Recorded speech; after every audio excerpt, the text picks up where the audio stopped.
Hey, I'm Mark Jacksina. Today on Order Fire, we're down here in Waxhaw at Heritage Restaurant with my good friend, owner and executive chef Paul Verica. Looking forward to getting caught up with Paul, talk to him about what he's listening to in the kitchen, what foods are inspiring him this day, and what's up with that hat.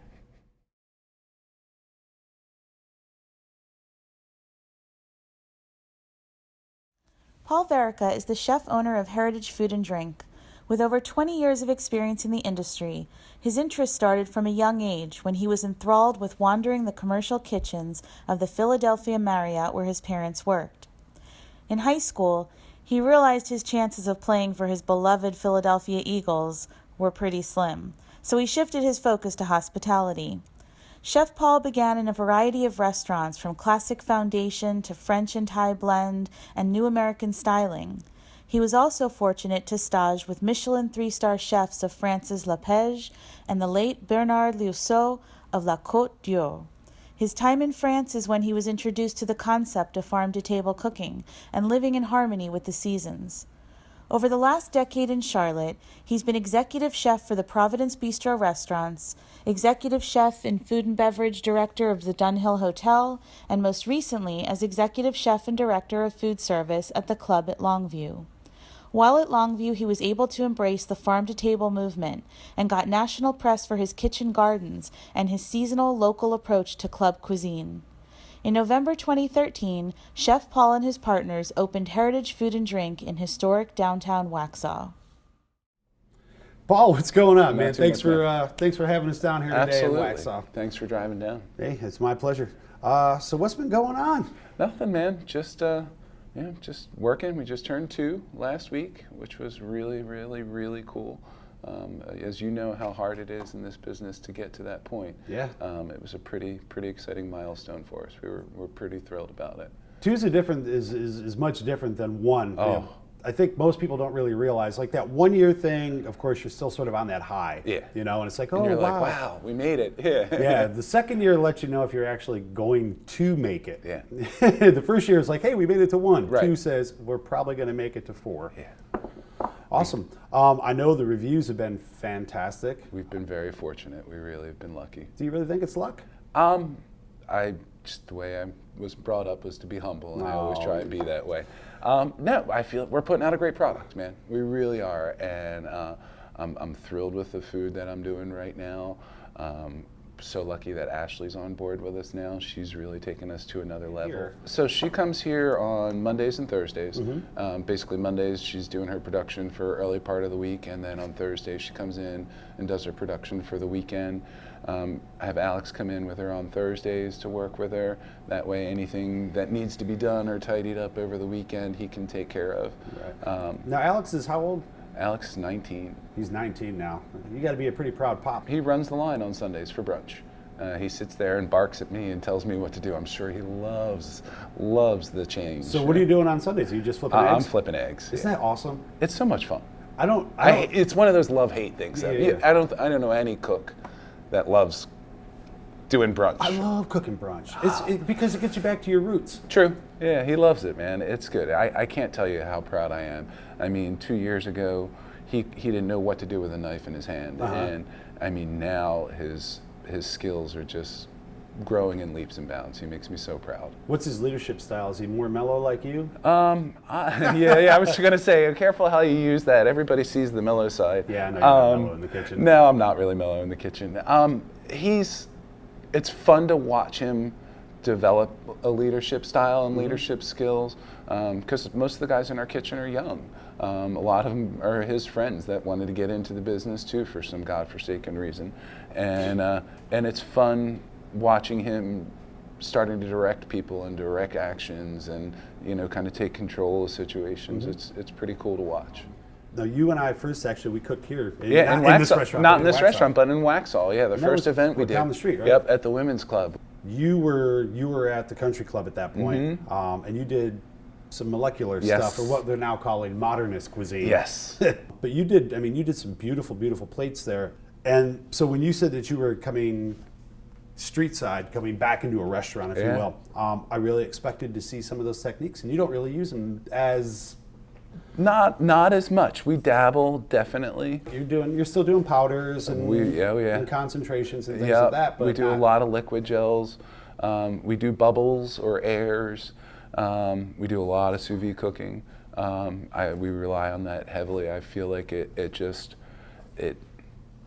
helps you make a better product. It's got to feel good knowing that your cuisine is very legitimate, very authentic. I hate that word, but it's what it is. It's personal. Mm-hmm. It's very personal. It's been an evolution for the last 20 plus years, and that's one of the beautiful things about what we do, is there's always somebody bigger, better, faster. There's always somebody that's better than you, and that you've got to strive. You got to keep pushing, and you got to keep learning. And there's so much out there. Somebody ever came to me and told me they were stopping cooking because they did it all, I would laugh at them. Yeah. Because there's just, it's limitless what you can do. That's the lamest excuse. Yeah, we're so lucky to do what we do. Not many people get to do what they love to do. And it's a constant evolution. It's fun. Was there ever a time that Paul Verica wasn't going to be a chef? There was a little while in high school where I thought about going into the Army and kind of trying to get some more direction in my life. But then the first Iraq War happened, and I was like, nah, I'm not doing that. And I started working at a little French Thai place around the corner from my house. So you kind of did the Army anyways. Yeah, yeah, very much so. Working with some of the guys I came up with, oh, absolutely. Sure, absolutely. but it also, you know how it is. It's a paramilitary unit back there. It is, and it has to be that way. I try and explain that to my cooks, especially Alex, all the time, that there's a reason. Everything I do, if you want to talk to me about it after the fact, great. I'll explain to you the reason, but right now, just do it. Yeah. It's that easy. We're taking hits. Yeah. We're under fire. Yeah, just do it. Let's just get it out. We can talk about it later.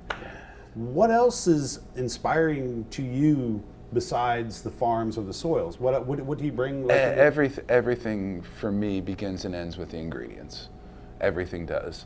And inspiration from there is books, reading, constant reading and research, and on the web, and YouTube is the most dangerous thing in the world. Too many late nights, oh wow, oh that video was great, I gotta watch that, and next thing you know it's 2:30 in the morning, and you gotta get the kids up for school at 6:30. So. Who are you addicted to right now? Like, what are you going to for like that spark? Oh God, 11 Madison Park. Yeah. Daniel Hume, I think, is just doing absolutely brilliant, sophisticated food right now. He just, that's the level I want to get to one day, is to be able to... Give me a synopsis of what he's up to. He's just so clean. Technically, he's just, everything about him is precision. But his food it's so in depth. Mm-hmm. You look at the plate and you study it and you're like, okay, I know exactly why that garnish is there, and that makes sense. That's adding that texture. It's like going through plates with Ashley. I mean, she's really helped up my creativity since she came on board. Every time she brings me out a plate, we look at it and it's like, okay, cool, there's the color balance, there's the texture balance, there's the flavor balance, and creative people inspire creativity. And the more creative people you can be around, the better it is. I wish I could afford more people, but that's the reality of the business. Well, how many seats here? 36. Yeah, that's exactly dream, what right? Oh yeah. How many people in your kitchen? On a weekend night, there's 3 of us cooking in a dishwasher. You can't get any more. Nah. If you had 6 people back there, your numbers are all out of Yeah, no, and it's I'm as happy as can be over my eight burners and just flipping pans on a Saturday night. I don't know that people understand that these small, intimate restaurants are more than just a labor of love, because you're here today. If we weren't here discussing with you sort of what's going on, on Order Fire, and hey, tell us about it, you'd be doing liquor orders right now? I'd be doing my wine order, my liquor orders. I already texted most of the farmers this morning, paying bills, doing payrolls, sales reports, all the fun stuff that people think you just cook, and it's I do a lot of cooking, but there's probably 40 hours of the week where I'm doing a whole lot of other stuff that has nothing to do with the food, that it's just about running the business. So now that you've got 2 years back into the passion part of what it is that we do, Are you happy? Oh, I'm thrilled. Yeah. I couldn't be happier. I kind of knew mean, the answer to that. Yeah, one. I just had mean, to ask anyways. You know, I mean, you know what it's like when you opened up your first place. You know, it's something you aspire to do. I mean, I've been waiting to do this for 20 years. This has been a goal. Shit, the 8 years that I knew you, it was kind of like, when are you going to do it? Yeah, and to finally get here and to be able to have my son on the journey with me too. I'm blessed, man. I'm a very, very lucky guy. I really am. And we opened up at a good time. I mean, you look at because there's been such a great resurgence over the last couple of years. You look at Clark opening up, Kindred opening up, Tim opening up, Luca moving. Nick Daniels is getting ready to open up a new place. It's such a cool time to be a cook in Charlotte. Yeah. You know, we're starting to see more and more independent, chef-driven, chef-owned restaurants, and that's what develops a food scene.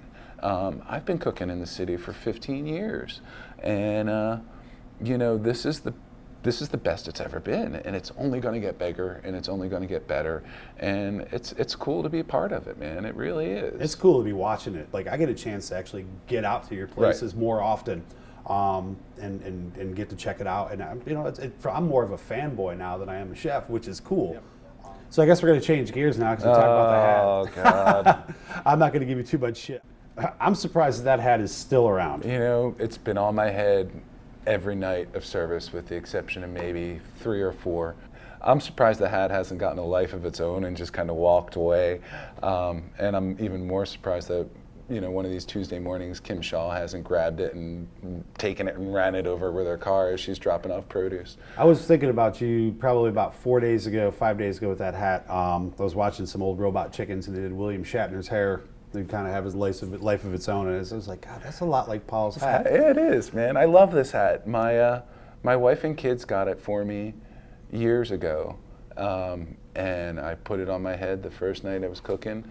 You know, after 8 years in a country club environment of having to be shaved every day and pressed every day and wearing those stupid white toques, I take a very much more casual approach at Heritage the last 2 years, and I love cooking in a baseball hat. You know, for a long time, first 7-8 years of my life, it was actually a Boston Red Sox hat. Yeah, but I love the hat, man, and people give me a hard time about it, but you know what? I'm a fan. You know, even as bad as we are right now. I've found over like the last year and a half, 2 years, 3 years even, like I've started to loosen up and less worry about this, you know, and start and really. I mean, and it's never that I was ever considered. But it's nobody ever called me a robot. But. No, but it's becoming. So much of this for me and Heritage is my evolution as a creative individual. I don't want to say an artist, right? You know, but and part of that is being who and what you are, and I'm perfectly happy sitting in my sandals and socks and a pair of shorts and a t-shirt and an apron most days when I'm prepping. It is a natural evolution, and that's, again, like we've talked about, it's the beautiful thing of what we do. You got to just keep growing and growing and maturing, and the food I was doing 5 years ago is nothing like the food that I'm doing now, and I hope that in 2 years from now I can look back at the food we were doing then and being like, wow, that was bad, you know? And just, you have to constantly keep evolving. You have to keep pushing yourself. You have to.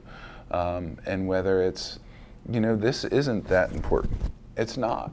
You know, what's important is what you put into the plate and what comes out on the plate. And that you care about the product. Right. You know, that's what's important. That's what people see and feel and taste, and that's what they want. They don't give a shit about my jacket.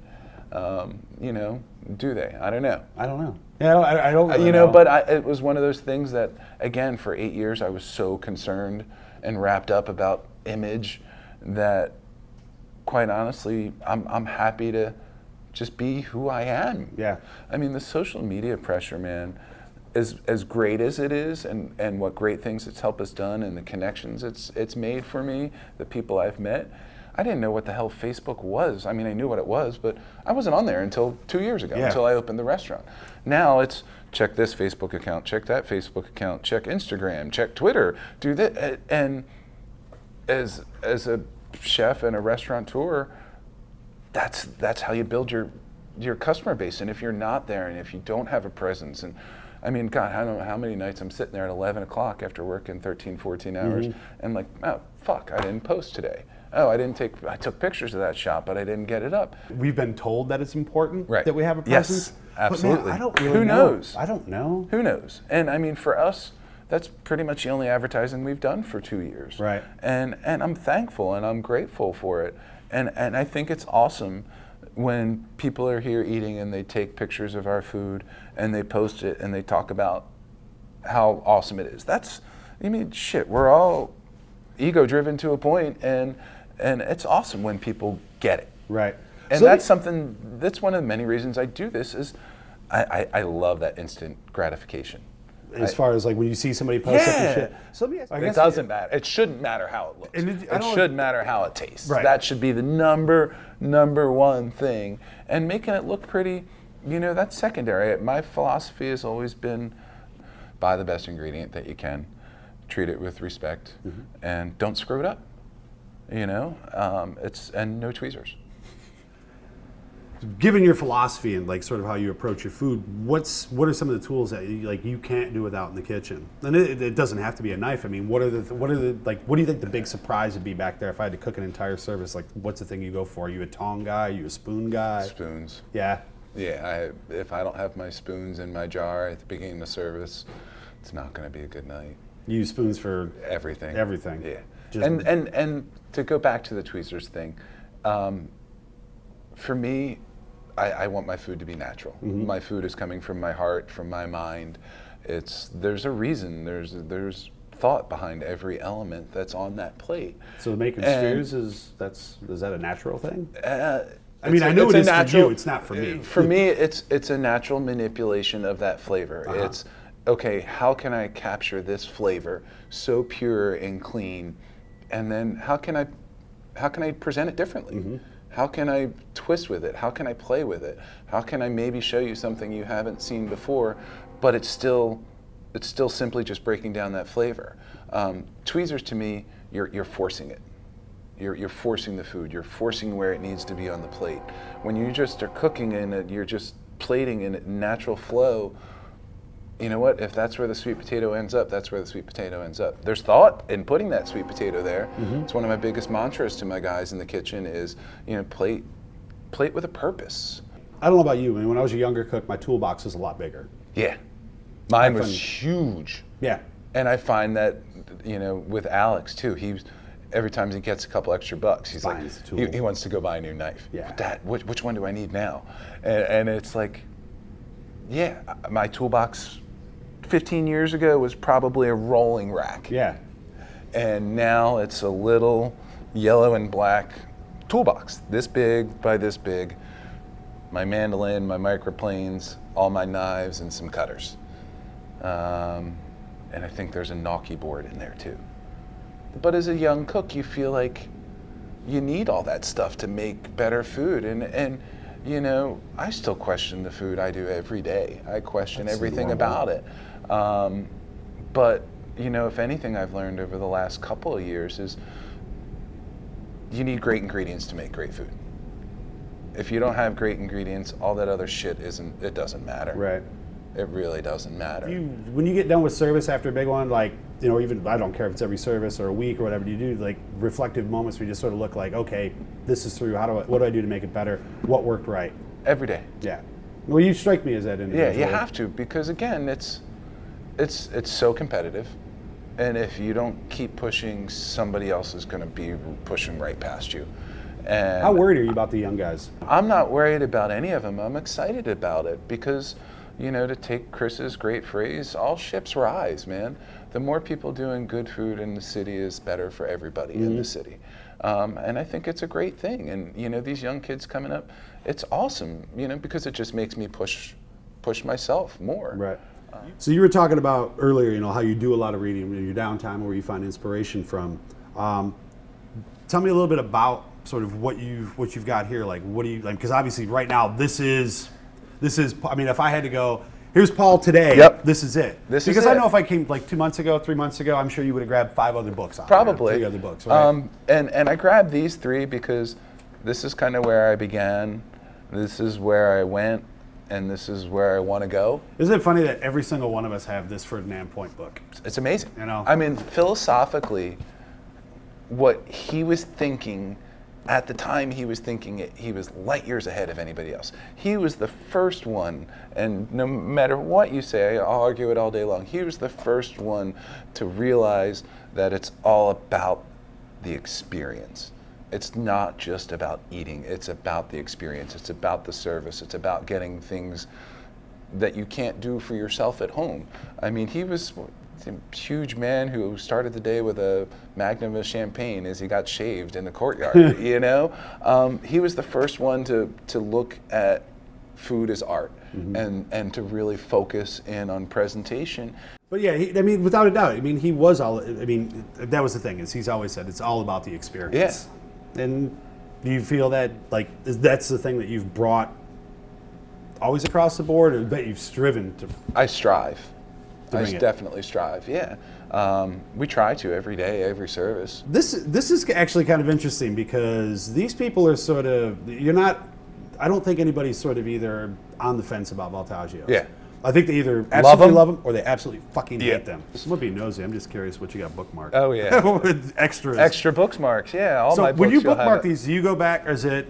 Well, I just want to see like, what do you got? What's One, It looks it- like white paper is the new ones, right? Yeah, The yellow ones have is been the there for a while. old. It's like, you don't know how to braise endive? No, or- it's just, especially with these 2 guys.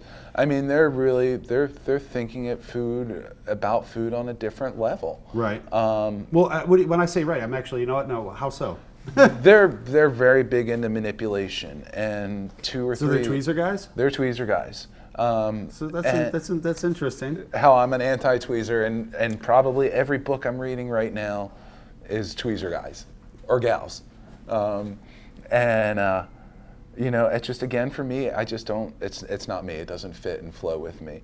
But the technique is important, you know, whether it's, wow, I never thought about, you know, cooking something at this temperature or at this time, or I never thought about freezing shrimp and shaving them, or, you know, it's a cool time to be a cook. Yeah, I agree. It really is. I bought this book when it came out, and I've never cooked like these guys. Like, I've never been that precise. I've always believed, and again, here's a guy that keeps saying you're not lucky, but I've always believed that to a certain degree cooking is about fortune, it's about temperament. And I've said, you know, I've talked time and time again about, like, the Koreans have this idea of, like, hand taste. You know, there's the craft. Right. There's the thing that you and I can make the same thing, or, you know, the exact same recipe, and it should taste different. Yes, It absolutely. should. You know, if it doesn't, it's really weird. I have a young cook who I'm trying to get that across, who's just a recipe reader. I'm like, stop reading the recipes recipe. are guidelines, yeah. Exactly. If for creativity I had to go to a cookbook and take a recipe out of a cookbook, Oh, I don't think you would ever do that. but if I had to, I wouldn't fucking cook anymore. Right. This is inspiration. Yeah. It's education. It's stuff that I don't know, because there's so much out there to learn and to know. And, you know, inspiration is the most important thing to me. And whether it's reading it in a book, or whether it's, you know, every Tuesday afternoon when I go to Sammy's to pick up my produce and walk in the gardens, you know, inspiration is everywhere. It's like going to the fucking Vatican. It is, man. It is. It's my happy place. I mean, even Jamie Swafford will tell you that. I mean, you know, Sammy's just, I mean, he's the Pope. yeah, he is. He's the Godfather. Yes, he's, you know, it's him and Tim. Yep. You know, absolutely. that's our genesis. Yeah. You know, that's my belief. Oh yeah, anyways. absolutely. I give Tim credit all the time. You know, none of us would be doing the farm to table movement or have the accessibility and the availability if it wasn't for what Tim we would and be Sammy doing it, but we wouldn't be doing it at the level that we are. We wouldn't have what we've got. No, Those guys. because those guys laid that foundation. They laid down that foundwork. So this one, because it's clean, and you know, it's funny. I like the fact, because you really did a good job. Did you really think this out? Oh, I Like, did, yeah. I could tell, because like you really touched on the full depth of things here. Yeah. So we went from very much the emotional aspect of, Yep. of cooking To the scientific. to the scientific. So The art. This is the art. So we talked about it briefly. Damn. Yeah. Yeah. I see what you're saying. I mean, and you look at this plate, and okay, And that's funny because this is your visual palette. Like these colors are you. Yeah. And I'm not saying now. I'm saying they've always been your color palette. And I mean, you've got the crispiness there. You've got the crispiness there. You got smooth and silky here. You know, every texture is balanced. Every flavor is balanced. There's a reason that green leaf is there. You know, there's just it's food plated and thought out with a purpose, and you can do that when you're a Michelin 3-star and have tweezers and have 25 people in your kitchen. Right. You know. What have you taken from this book that changed? Is anything? Well, I should say was there anything in this book that changed your philosophy? Philosophically, Or did it just deepen it? It just deepens it. It makes me miss not pigeonholing myself to cook seasonally. You know, it's tough, man. There's times, you know, I would love to have some asparagus in the kitchen right now, but it's not who we are and it's not what we do. And reading, I'd almost wish that we could have saved this conversation till like, I don't know, like the middle end of January. But that's why my freezer's full. Anything but I'm glad you brought that up. So, and we're gonna change tracks here. So there was a conversation that was had, and people were talking about tomatoes. And you are the first chef that I've heard bring the freezer up, because the freezer was a dirty word. When I was coming up, it was. Shit, dude, when I was uptown, I'm like I lorded over the fact that my freezer was, you know, this table takes up more room than my freezer. I'm like, look at that, like. So, but obviously you're not just sticking a Ziploc bag and shoving it in the freezer. Like we're still. It's so cool. Joe and Amy, boy and girl, planted a late row of totally took a chance and planted a late row of English peas, which are typically only a springtime thing. Right. So we got 10 pounds last week. We're going to get another 10 pounds this week, and those, for example, we shell because them. the temperature is really that's the lighting's different, but the temperature's close. Interesting. Yeah, and when he told me he was doing it, and we sat there and we talked about it, and I was like, "Shit, Joe, that's really smart, dude." And he's like, I don't know if it's going to work, but he's like, you know, the seed only costs this much. And I was like, well, cool, do it, and I'll buy everything that comes out. And so, like with the peas, for example, we shell them, we put them out on a sheet pan individually, freeze them individually, then take them, put them in cryovac bags, cryovac them, flatten them out, stack them, put them into the freezer. Awesome. Peas, corn, okra, field peas, butter beans, lima beans. As much as we could. We did a little bit of tomatoes last year and they sucked. So, you know, it's... Did they suck because you think you needed to... The flavor wasn't there. Did you need to rethink the technique on how to freeze? Probably. Was it fresh? Or how did you, I'm curious. We did purees. Okay. And we did sauces. And we dried some and those came out really good. I was going to say, I would think the concentration would probably be hold up, you know, like to get tomato out of it. Yeah, drying was the best, and so much of what I want to do is, again, as ingredients is, okay, here's my star, and here's the complementary flavors around it, and if the tomato doesn't taste like a tomato, I'm not fucking selling it. Right. You know, if you're not tasting that tomato and it's not taking you to a time and place, there's no point in serving it. So that's also a phrase that's become more, at least Charlotte oriented, the time and place. Oh, one of huge influence on me is David Kinch, Manresa, who's doing the Mind of a Chef right now. Oh yeah? Yeah, brilliant shit, man. He was the first one I ever heard say that, of cooking in a time and place, and that's, you know, he's very fortunate that he has his own farm that supplies every ingredient that he could possibly ever want. But, you know, we should be cooking in a time and place. Yeah.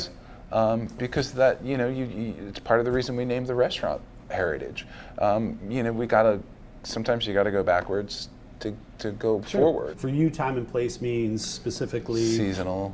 Here, this is what I have right now. I'm going to make the best of it. I'm going to treat it with respect, and I'm going to do it as many possible ways as I can. Like a dish that's been on the menu for the last week and a half is this carrot dish, and it all started from tasting the first carrots of the season from Sammy, and it had been 4 or 5 months since I've had a carrot. and it was just like, fuck, that's what a carrot should taste like. And the inspiration came from that for this carrot dish that was just. So like, let's say these peas that you put down, right? That you decide to pop into them when we are like, we're in the dearth of, we're lucky if we're getting collards out of the ground because Right. everything's frozen. When you put these peas on a plate, is it out of a sense of longing? I mean, and I'm wondering how this ties into the time and place thing. You know, when we say you have time and place. Yeah. Oh, because I hate the cold. I love the spring. I love the You know what I'm spring saying and the though? It's summer. like, it's kind of like peeking, it's like looking at love letters from an ex-girlfriend Yeah. type thing. you Yeah, know? it's And a I don't- tease. It's a total But is it a tease. longing when you put it on there, or is it of time and place, meaning this is what's available right now because this is what's in my pantry? How do you approach it? I'm not saying there's a right answer. I'm curious about the mind of Paul. The mind of Paul is, oh God, that's a scary place. Yeah, I know. No shit, it's covered by a Philly hat.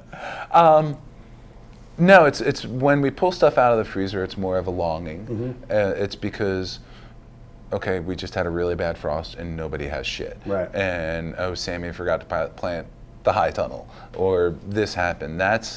We put that stuff up for oh shit's sake, and for, a little brightness. Right.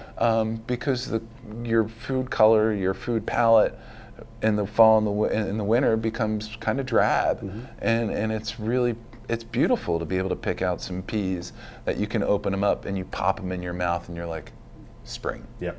Back into it. But you've been unabashedly a fish fan. Oh, for 20 plus All the way years, through. easily. I mean, since the beginning, since my brother went and saw them at Haverford College and brought me the Junta tape on a cassette with the picture of Fishman's being like, but, huge fish fan. My theme song for the last 2 years has been the Avits. Avits, yep. And the thing that gets me is the one, and it was what helped parallel me and get me to the point to jump off the bridge to do this, was one of their songs, A Head Full of Doubt, and A Road Full of Promise is the name of the song. And it's so fitting. And one of the best lines in there is, decide what to be. And go be it. And go be it. Like Alex controls a lot of the music in the kitchen. Do you let music in the kitchen all the time? Prep time. Not during service. Minute we go live, no. Minute we go live, there's one voice, one sound, one team. That's it, Nice guy, my ass. I am a nice guy as long I'm as you kidding. do it my way, That's such a chef thing to say. It is, and it's one of those things that I think Alex is finally starting to understand it. I have a goal, I have a level, I have an achievement, I have things that I'm driven in, that I want to accomplish. I don't cook for awards. I don't cook for magazine articles. I don't cook for all that shit. But it feels good when you get it them. feels great. I was sitting there with my mother one day a couple weeks ago, and an end table we have in our TV room, there's a stack this high, man, of stuff that I've been in the last 2 years. That's beyond humbling. Yeah. And it feels really, really good, but it also scares the shit out of you, and it Well, wait, puts wait. that extra pressure on you. What is it that I scares don't the shit out of cook. you? Failure. It's the scariest thing in the world. Right on. Scares me to death. I don't. It's not an option for me. Never has been in my life. I got married and had a kid at 22, and still married today. That's pretty cool. To the same person. To the same person, yes, I mean, very you're much like, so. I've yeah. had 6 of them. So Yeah, very no, good no. that I've had 6. I cook for people. I cook for myself, and I cook to bring people pleasure. Ultimately, why I cook and what fulfills me the most is when I'm walking through the dining room at the end of the night, or table 2 up there where I sit and do my work, and people are walking out of the restaurant at the end of the night and stop and talk to me, and they're like, wow, this is the first time we've been here. Oh, what great food. Wow, why are you in Waxhaw? Wow, it was so worth the drive. That's why I cook. Right. To get the awards, to get the nominations. I mean, this summer we were in the New York Times, we were in a national magazine. That's awesome. It's great. It's fantastic. But that's not Well, that's not why I do it. That's not everything for Right. me. But But that's like for awards, things like that. To me, it's more about the local recognition and accolades I know what you than anything else. None of that, like, when I was uptown, none of that other shit that was going on with me didn't really get me excited when somebody local, like Schwab or Trisha. Yeah, or Trisha whatever, gave us a freaking glowing review. that would always get me giddy. Yeah. Like, you know, to have them write about it, because I mean, honestly, it doesn't matter. Like, a national magazine does a thing on you, they're not coming in to eat tonight. They're not. Those ladies put your name in press. You're going to see people show up, Yeah. and you're like, oh yeah. So, that would be the one thing I would want. The rest of it, if it comes, great. But it's, again, I don't force things. No. It took me 20 years to get to this point, and it's pretty cool. We just turned 2, and I'm pretty proud of what we've accomplished, and it's a cool thing, man. That's why I do it. Right. Listen, I know today's your day off, so I don't want to take too much of your time. Cool. I appreciate you, sitting down and rapping with me today. Absolutely, great conversation, brother. I enjoyed it. Always. Thanks. Yes, sir. Good.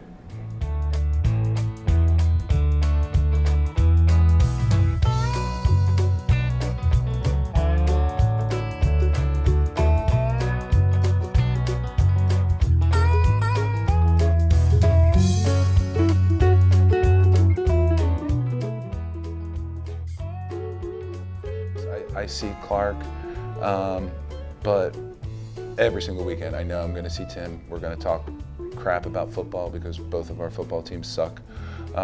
Luca's going to come walking up behind me and pinch my ass at some point. And He's got the softest hands in the business. He does.